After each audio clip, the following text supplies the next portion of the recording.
세실과 모리스라는 두 친구가 예배를 드리러 가고 있었습니다. 가는 중에 세실이 모리스에게 이런 질문을 합니다. 모리스, 기도하던 중에, 예배를 하는 중에 담배를 피우는 것은 옳은 것일까? 안 좋은 것일까? 라고 물었습니다. 예배 중에 혹은 기도 중에 담배를 피운다. 옳은 일일까요? 용납할 수 있을까 없을까요? 답은 어떻습니까? 여러분 생각 어떻습니까? 답은 없어요. 답은 없어요. 그래서 그러면 우리가 이걸 랍비한테 가서 물어보자. 랍비를 찾아갔습니다. 랍비를 찾아가서 물었습니다. 모리스가, 랍비 선생님, 기도 중에 담배를 피우는 것은 옳습니까? 아닙니까? 라고 물으니까 랍비가 절대 안 된다고. 기도나 예배는 하나님과의 신령한 만남의 시간인데 그 시간에 담배를 피우는 것은 그 경건한 모습에 방해가 되기 때문에 안 된다라고 했습니다. 모리스가 세실한테 랍비 선생님이 안 된다고 하더라 라고 대답했어요. 그러니까 세실이, 그건 모리스 자네가 랍비 선생님에게 질문을 잘못했기 때문이야. 내가 가서 질문해 볼게. 그 세실이 랍비를 찾아갔습니다. 랍비에게 이렇게 물었습니다. 랍비 선생님, 제가 담배를 피우고 있다가 기도를 하는 것은 안 되는 일입니까? 라고 물었습니다. 그러니까 랍비가 무슨 소리냐고, 충분히 가능하다고, 기도는 언제나 할 수 있는 것이지, 자네가 담배를 피든 술을 먹든 언제라도 기도하면 된다라고 그렇게 답을 얻고 왔습니다. 이 두 가지 질문과 답, 상황은 내용이 어떻습니까? 같습니까? 틀립니까? 똑같은 상황입니다. 지금 똑같은 상황인데 질문의 순서만 바꾼 거예요. 질문의 순서만. 기도 중에 담배 피우는 건 됩니까? 그러니까 안 된다는 말이에요. 담배 피우는 중에 기도하면 됩니까? 된다. 똑같은 상황이지 않습니까? 똑같은 상황인데 순서만 바꾸니까 답이 완전히 다르게 나온다는 거예요. 자, 어떤 일에 있어서 정면으로 보았을 때에 나올 수 있는 답과 반대로 보았을 때에 나오는 답이 있는데, 일종의 우리에게 가르침을 주는 정면교사가 있고 반면교사라고 하는 것이 있습니다.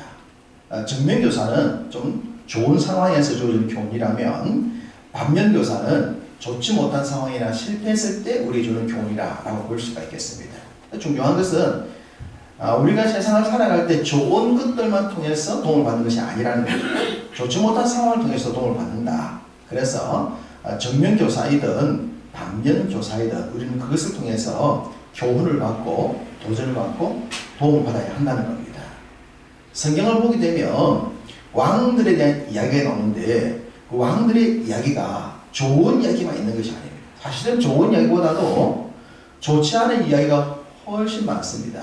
그 좋지 않은 말씀과 좋지 않은 이야기를 보면서도 우리는 똑같은 결론을 끄집어 내어야 한다는 겁니다. 하나님의 은혜를 받고 도전을 받고 새롭게 각성을 해야 된다는 겁니다. 결과를 똑같이 만들어가자. 그래야 우리가 어떤 상황을 만나더라도 우리의 삶을 더 좋은 삶으로 만들어갈 수가 있는 겁니다. 솔로몬이 죽으면서 나라가 두 개로 나눴다고 했습니다. 북쪽을 북왕국 이스라엘이라고 불렀고 남쪽을 남왕국 유다라고 불렀습니다. 유다라고 부른 것은 남쪽에는 유다 지파가 내려갔고 베냐민이라는 한 지파가 더 붙어서 두 개가 내려가고 그 나머지 10개 지파가 북쪽으로 올라갔습니다. 이렇게 만들어진 북왕국의 19명의 왕들과 남왕국의 20명의 왕들, 토탈 39명의 왕들의 이야기를 기록해 놓은 성경이 역대 11개 상하와 이걸 새롭게 편집한 역대기 상하입니다. 열왕기서와 역대기를 이해하려면 바로 이 39명의 왕들에 대한 이야기를 우리가 정리하게 되는 것이고, 그 왕들을 통해서 우리에게 주는 교훈을 받는 겁니다. 이 열왕기의 39명의 왕들을 크게 좀 이해할 때 3등분 정도로 나눠보고 싶습니다. 첫 번째, 이 왕들이 왜 나누게 되었는가? 왜 나누게 되었는가? 나누게 된 이유. 그리고 이 왕조의 얘기가 멸망할 수밖에 없는 절정의 이야기. 마지막은 망하는 이야기입니다. 왜 나뉘어졌는가? 그래서 망할 수밖에 없는 절정의 스토리는 뭔가? 그리고 어떻게 망하는가라는 그런 얘기예요. 이 말씀은 제가 이미 나누어질 수밖에 없는 이야기와 절정의 이야기를 말씀드렸고, 오늘은 망하는 말씀을 드리는 내용입니다. 그렇지만 다시 한번 정리를 해보겠습니다. 왜 나누어질 수밖에 없었는가? 다윗의 길을 걷고 아들에게 너 대장부가 되어라, 영적인 대장부가 되어라 라고 하는 믿음의 유산을 솔로몬에게 물려주었습니다. 솔로몬은 절대로 망할 수 없는, 패할 수 없는 나라와 왕위를 가지고 있었지만, 이 솔로몬이 절반을 지나면서, 너무나 잘 나갔던 나라의 절반을 지나면서부터 내리막을 걷기 시작한다고 했습니다. 그 솔로몬이 내리막을 걷게 만들었던 결정적인 이유가 솔로몬 자신의 지혜라고 말씀드렸었죠. 그 지혜의 최고의 결산물 뭐라고요? 정략결혼. 세상의 사람들이 선택하는 그 방법을 선택함으로 인해서 결국은 우상이 수입되어지고, 수입된 우상을 절제할 수 없을 때에 그 안에 있는 우상들에 의해서 나라는 결국 무너진다고 말씀드렸습니다. 이렇게 해서 솔로몬의 아들 르호보암이 아버지를 이어 왕위를 물려받았습니다. 르호보암이 왕위에 올랐을 때 나라가 3년 동안 잘 되었다고 그랬습니다. 이유가 뭐라 그랬죠?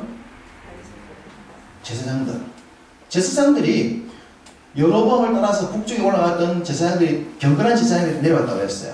여로보암이 하나님의 법을 안 지키니까 희망이 성전이 있는 곳에 있다 해서 르호보암에게 내려왔던 그 무리로 인하여서 3년 동안 잘 되었는데, 르호보암이 그 3년이 지나면서부터 불행하게도 아버지가 걸었고 솔로몬 할아버지가 걸었던 그 좋은 길을 버리고 엉뚱한 길로 감으로 말미암아 남유다도 결국은 무너진 국가가 될 수밖에 없었다. 북쪽의 여로보암은 처음부터 남쪽에 비해서 5배나 되어지는 10개 지파, 10개의 땅, 10배의 수입, 10배의 군사력, 모든 인구나 모든 것들이 남유다에 대해서 10개 지파가 왔으니까 5배에서 10배 정도는 충분히 될 수 있는 그만한 좋은 환경을 가지고 있었지만, 그는 처음부터 단과 베델에 엉뚱한 송아지 우상을 세우면서 하나님을 어긋난 길을 만들어 버린다고 했습니다. 그래서 북왕국은 처음부터 그냥 망하는 길을 가게 되었다. 그리고 그 북왕국과 남왕국이 망할 수밖에 없는 결정적 스토리는 그 왕들 중에 가장 악했던 왕을 뽑아낸다고 했습니다. 그래서 북왕국에서는 누구를 뽑는다고 그랬죠? 아합을 뽑는다고 그랬습니다. 아합이 무너질 수밖에 없었던 중요한 이유는 부인을 자국 땅에서 구하지 아니하고 시돈의 엣바알의 딸인 이세벨을 아내로 맞아 들임으로 인해서, 그 이세벨이라고 하는 천하의, 죄송하지만 악녀, 죽을 때 마지막 죽음의 직전에 화장했던 여자 이세벨입니다. 여러분, 지금 자기를 죽이는 군대가 들어오고 있습니다. 그 마지막 순간에 눈에 눈화장하면서 죽음을 맞이했던 사람이 이세벨이에요.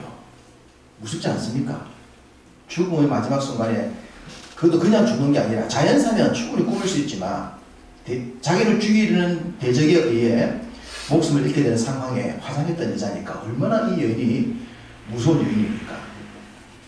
이렇게 해서 아합과 이세벨이 뭉침으로 인해서 오므리 왕가가 이스라엘 북왕국 이스라엘에서 최악의 왕가가 되어지고, 그로 인하여 북왕국은 완전 정체불명의 나라로 지나가고 맙니다.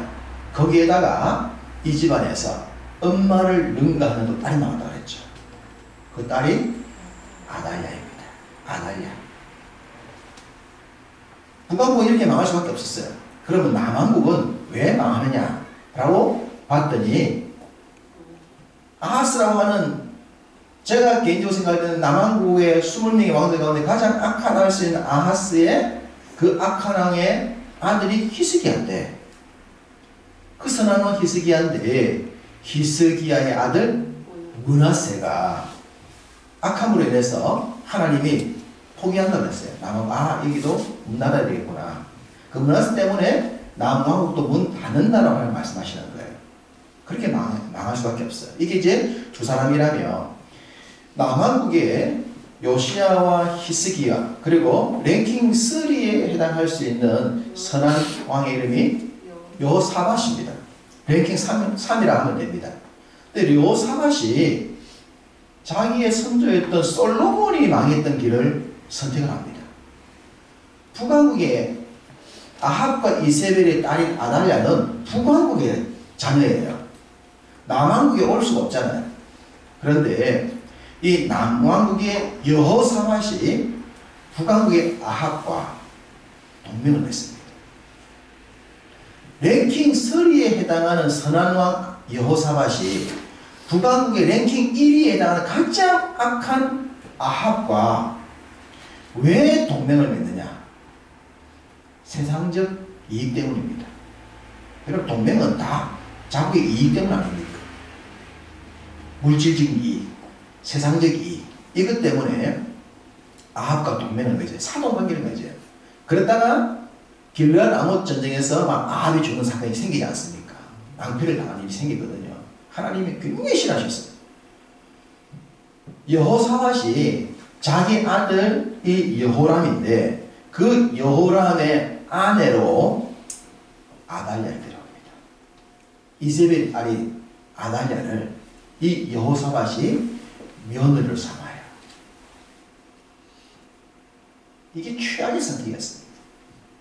솔로몬이, 지혜에 대한 솔로몬이 정략 결혼을 망했다고 했습니다. 여호사밧이 정략 결혼을 합니다. 아합 집안에, 그러니까 아달랴라고 하는 딸을 자기의 며느리를 삼는, 자기 집안의 며느리. 이 며느리가 남왕국의 왕자들의 씨를 진멸시킬 여자로 변질하지 않습니까? 이래서 망할 수밖에 없는 얘기예요. 망할 수밖에 없어. 이것들이 안 망하면 안 돼요. 망해야 새롭게 갈 수 있지, 안 망하면 안 돼요. 왜? 이러면 수많은 사람들이 정말 피눈물을 흘리기 때문에. 망할 수밖에 없는 얘기라면 이제 망하는 얘기입니다. 오늘 본문입니다. 오늘 본문에 들어오면 드디어 북쪽과 남쪽이 망합니다. 그 망하는 마지막 순간이 어떤 모습을 보여주는가를 보실 겁니다. 자, 시작에 서두에도 말씀을 드렸듯이 지금 말씀드린 내용들은 불편한 내용들입니다. 들으면 좀 불편하지 않습니까? 잘못한 얘기, 망하는 얘기, 그런 얘기잖아. 이 반면교사입니다. 정말 불편하고 좀 몰랐으면 좋았을, 아니 성경에 기록되지 않았으면 좋았을 내용들이지만 하나님이 기록하셨고 우리로 하여금 말씀을 보게 하십니다. 그것은 망한 자들을 삶을 통해서도 무엇을 받으라? 도전받으라는 겁니다. 그렇게 하면 망한다고 하는 것을 알라는 것이죠. 그러니 이 분명한 반면교사의 내용이 우리들에게 망하지 않는, 패하지 않는, 승리할 수 있는 길로 나갈 수 있는 도전이 되기를 바랍니다. 자, 열왕기하 17장입니다. 북왕국 이스라엘의 망할 때의 마지막 왕의 이름은 호세아입니다. 호세아. 호세아를 선지자로 착각하면 안 됩니다. 동일한 이름이기 때문에 선지자와는 다른 사람. 호세아 왕입니다. 17장 5절을 보겠습니다. 자, 5절 함께 읽죠. 아수르 왕이 올라와 그 온 땅에 두루 다니고 사마리아로 올라와 그곳을 3년간 에워쌌더라. 자, 사마리아를 몇 년 동안 에워쌌다? 3년. 야, 성이 얼마나 잘 만들어진 성이었으면. 여러분, 아수르가 어떤 나라라고 했습니까? 인류 역사에서 최초로 등장한 제국. 제국 역사를 500년.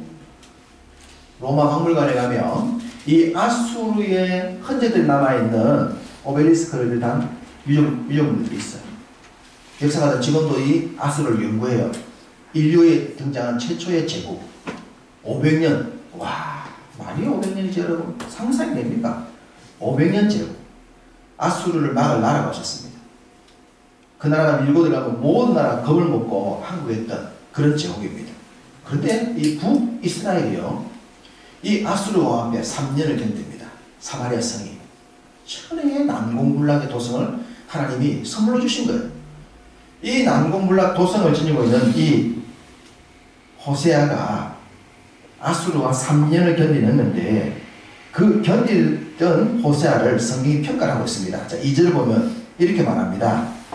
여호와께서 보시기에 악을 행하였으나 다만 그 전 이스라엘 여러 왕들과 같이 하지는 아니하였더라. 호세아를 이렇게 평가합니다. 호세아는 어떤 왕이었다? 악한 왕이었다. 그러나 이전의 왕 아합이라든지 어떤 그런 왕들보다는 비교했을 때 착한 왕이었어요. 그래서 학자들은 북왕국 이스라엘 왕들 중에 선한 왕의 반열에 올라갈 가능성을 가졌던 사람을 호세아로 평가합니다. 아합과는 비교할 수 없을 정도로 착한 그런 왕이었지만 어쨌든 이 북쪽은 망해요. 왜 망하느냐? 그것은 그들의 선조 왕들이 물려주었던 유산들 때문입니다. 위로부터 댐이 터져서 물이 내려오는데 밑에서 내가 모래에 가만히 몇 개로 그 터진 댐의 물을 막을 수 없는 거예요. 이 북왕국 앞선 왕들의 그 죄악이 터진 댐의 물처럼 밀려 내려왔기 때문에 호세아가 좀 선했다 한들 그 멸망을 막을 수가 없었다. 그것은 흐름입니다. 흐름이었다면 더 중요한 것은 호세아가 어떤 선택을 했느냐라고 하는 겁니다. 자, 중요한 이유가 4절에 나옵니다. 4절을 함께 읽겠습니다.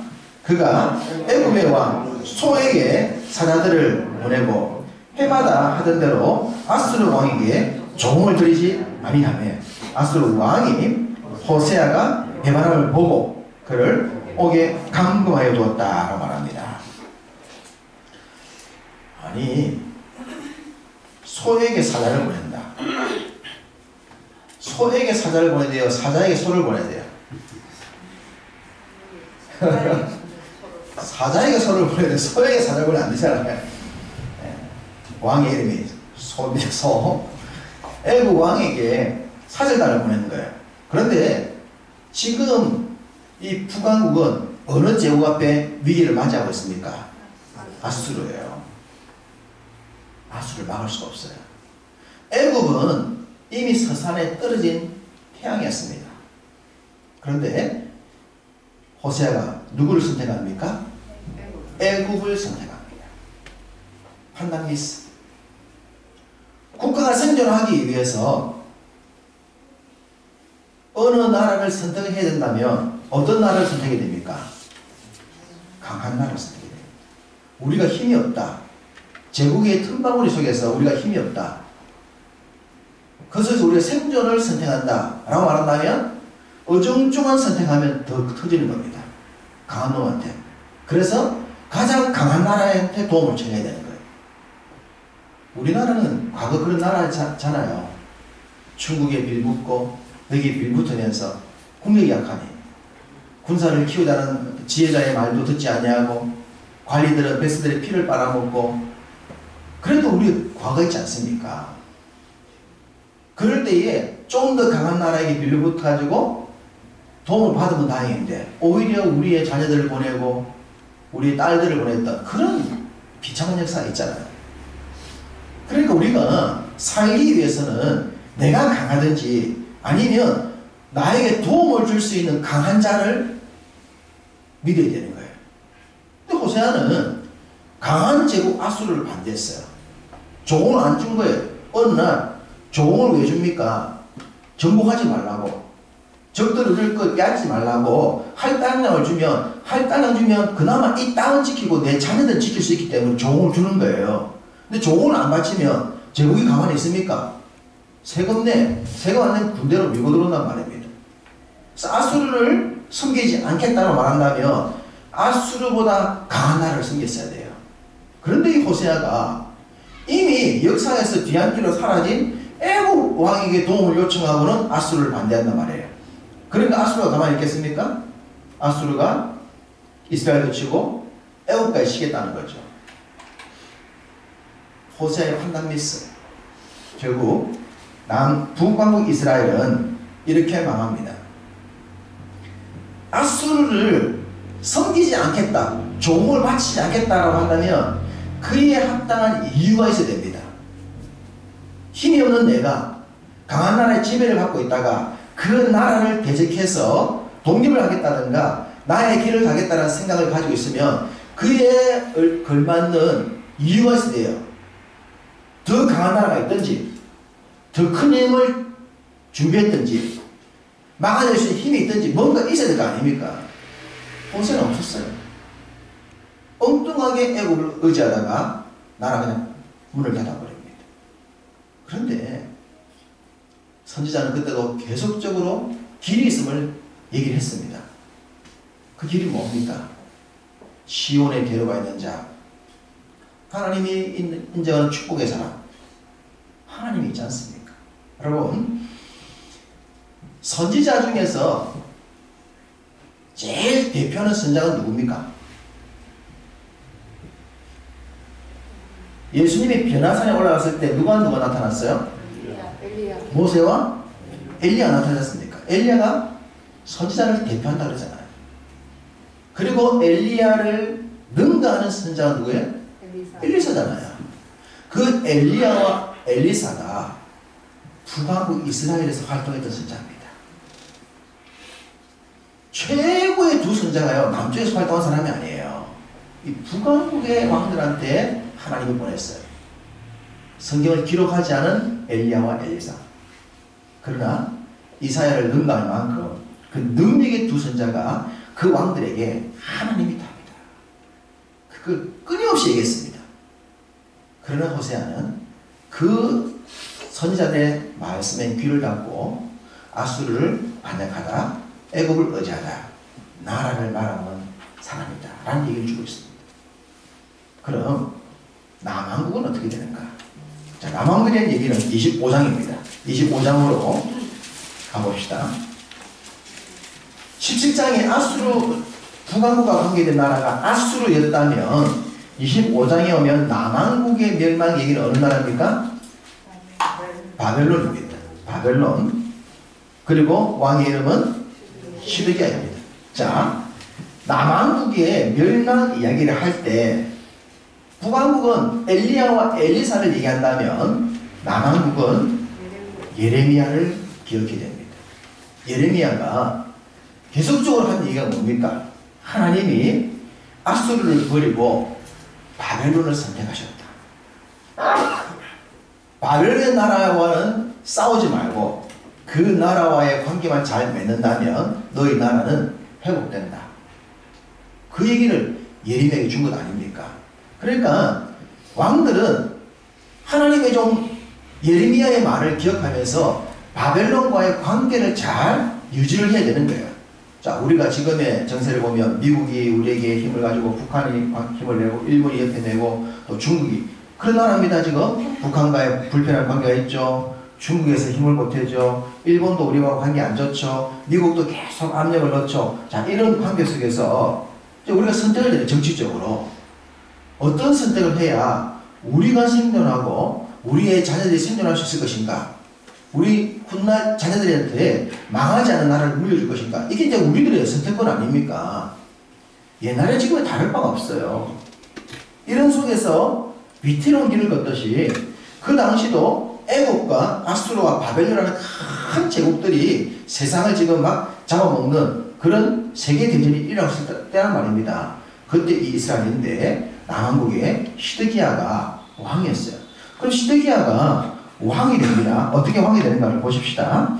자, 25장을 보시는데 바로 앞에인 24장 17절을 보십시오. 17절을 보시면 이렇습니다.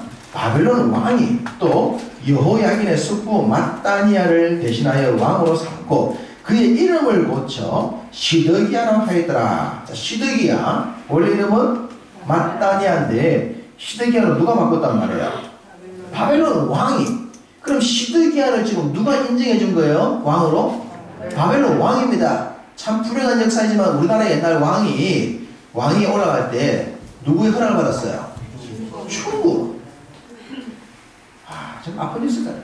우리가 우리나라 왕을 세우고 대통령 세우면 되는데 최종 허락을 중국이 그래 그 사람 왕으로 세워.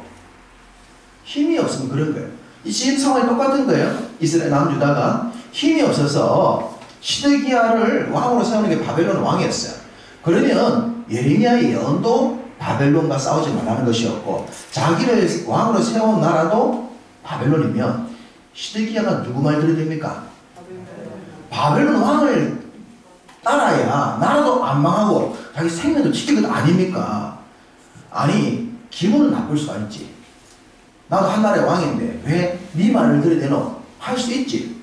근데 그러다가 망하면 어떡하면 돼? 망하면 안 되잖아요. 나만 망하는 것이 아니라 우리 민족도 망하잖아요. 그러니까 기분 나빠도 왜 우리 엄마 아버지들이 용돈이면서 고생하면서 일합니까? 기분 나쁜데 때려치고 싶어도 때려치지 못하는 거는 그래야 집도 지키고 자녀들도 공부시킬 거 아니에요. 그러니까 기분 나빠도 속상해도 뭉개져도 직장 가서 자존심 상해도 견뎌내는 건 아니에요. 목적이 있으니까 똑같은 겁니다. 나라를 살리기 위해서라면 시드기야가 기분 나쁘더라도 바벨론을 섬겨야 되는데 자 시드기야의 선택이 뭔가 24장 20절 제일 마지막 문장을 보십시오. 뭐라고 했습니까? 시드기야가 바벨론 왕을 배반한다. 아니 뭐 청개구리 대회도 아닌데 왜 이렇게 왕들이 자꾸만 하나님의 말씀과 반대로 하는지 모르겠어요. 엘리야가 얘기를 하고 엘리사가 얘기를 하고 예레미야가 얘기를 하고 이사야가 예언을 하고 계속적으로 예언을 하고 말씀을 주고 그렇게 하는데도 이 왕들이 그 말을 듣지 않습니다. 그러니 결과는 망하는 거예요. 호세아가 아수르 왕을 배신했는데 시드기야는 바벨론 왕을 배신합니다. 그러면 호세아가 아수르 왕을 배신해서 다른 답이 있었다면 다행이라 했어요. 답이 없었죠? 그러면 시드기야가 바벨론을 배신했으면 답이 있을 것 아닙니까? 바벨론을 대적할 만한 뭔가 답이 있어야 배신해야 될 거 아니에요. 답이 있어요? 없어요? 없어요. 시드기야가 바벨론을 배신하고 난 뒤에 하나님을 의지했다라는 기록이 성경에 없어요. 하나님을 안 찾은 거예요. 그리고는 또 바벨론 대적하네. 그러면 바벨론이 아수르라는 500년 제국을 자랑했던 이 아수르를 이긴 바벨론이 그 남유다 시드기야 한 사람 잡아먹는 거 그가 심은 죽이잖아요. 답이 없는데도 불구하고 시드기야가 바벨론을 배신하다가 망합니다. 결론은 왕들의 결정이 자기 소견에 옳은 대로 행했다는 겁니다. 하나님은 인생이 자기 소견에 옳은 대로 사는 걸 원치 않습니다. 왜냐 그러면 자기 소견대로 옳은 대로 산다고 하는 것은 다 이기주의입니다. 이기주의. 제국주의가 이기주의잖아요. 지만 잘 살겠다는 거 아닙니까? 윈제로로 만들잖아요. 윈윈이 아니고 윈제로. 그 하나님 싫어하시는 거예요. 함께 살아라. 그런데 당시 이스라엘 지도자들은 그런 영성이 없었습니다. 믿음도 없었고 세상이 애굽에서 아수르에서 바벨론으로 흘러간 세상의 흐름을 읽을 수 있는 눈도 없었습니다. 어떻게 살아야 내가 살고 민족이 살 수 있는가 분별력도 없었습니다. 그래서 그들을 도와줄 수 있는 참 좋은 동력자가 있었느냐? 그들을 바르게 도와줄 수 있는 나라가 없었어요. 전부 다 정복하려는 제국들만 있었지 도와줄 나라도 없었습니다. 믿음도 없고 도와주는 나라도 없고 분별력도 없고 세상을 읽을 수 있는 눈도 없고 그럼 어떻게 돼요? 망하는 거죠. 답은 망하는 거예요. 그래서 망한 거예요. 그러면 우리는 어떻습니까? 자, 우리가 그 당시 호세아나 시드기야 살았던 시대와 똑같은 시대에 살다 보면 됩니다. 지금 우리가 사는 시대의 환경이 우리에게 호의적이지 않다는 거예요. 우리의 권리를 박탈하고 우리의 것을 빼앗고 우리의 노동력을 착취하면서 우리가 월급 조금 주면서 세상이 우리를 억압하는 그런 세상에 우리가 살고 있지 않습니까? 이런 세상 속에서 나를 지켜야 되고 가정을 지켜야 되고 자녀를 지켜야 될 하나님의 나라를 지켜야 될 책임과 의무가 우리에게 있는데 어떻게 살아야 한다는 거예요. 자, 우리는 부모로도 물려받은 거 별로 없어요. 또 공부도 많이 못했어요. 경쟁력에서 뒤진단 말이에요. 그런데 믿음조차 없으면 그럴 답이 없는 겁니다. 내가 물려받은 거 별로 없고 공부를 많이 안 했다 하더라도 전능하신 하나님 아버지를 믿는 믿음만이라도 확실해야 그분이 주신 지혜를 가지고 세상을 분별할 수 있는 눈도 생기고 세상을 대처할 수 있는 지혜도 없고 그래야 이 세상 속에서 살아남을 것 아닙니까? 네. 살아남는 것에서 만족하지 않고 승리될 것 아니에요? 이겨낼 것 아닙니까? 일어서야 될 것 아닙니까? 사람들을 고용할 수 있고 사람들을 도와줄 수 있는 그런 사람이 될 거 아니에요? 월급만 받는 식으로 만족할 것이 아니라 월급을 줄 수도 있고 사람들에게 나눌 수 있는 그런 자를 나눠야 될 것 아닙니까? 그런 꿈이 있고 그런 목표가 있고 그런 비전을 가지고 있어야 되는 거예요. 그러기 위해서 우리가 가장 중요한 게 뭔가 망한 사람들의 얘기와 잘 살았던 다윗의 얘기를 보면서 하나님 내가 어떻게 사는 것이 승리하는 삶을 살 수 있습니까? 이 도전을 받는 겁니다. 승리자의 길, 망하지 않는 길, 적어도 세상 사람들이 갖고 있지 않는 하나님을 신뢰하는 그 믿음에 있어서는 세상과 달라야 하는 거예요. 남들이 볼 때 우리의 이 예배하는 모습이나 하나님을 선택하는 것이 가짜게 볼 수 있습니다. 그러나 전능하신 하나님은 이걸 귀하게 보십니다. 더디도 보이지만 반드시 이기는 승리함이 있을 줄 믿습니다. 제국이 망했던 역사가 반면교사로서 우리에게 얘기하잖아요. 그러나 그 속에서 옳은 길을 걷던 다윗 같은 사람 궁주로 승리했습니다. 이 시대도 동일합니다. 우리가 믿음을 잃지 아니하고 세상을 보면서 하나님을 더욱 의지하고 모든 신령한 복과 기름진 복들이 하늘의 하나님께로 도준다는 사실을 믿고 그분의 가르침을 따라 믿음의 길을 신실하게 걸을 때 지옥 같은 모든 악한 세력들을 이겨내고 승리하게 될 줄로 믿습니다. 그렇게 승리하셔서 하나님의 승리의 복을 풍성히 베풀며 나누며 살아가시는 여러분 다 되시기를 주님의 이름으로 축복합니다. 기도하겠습니다.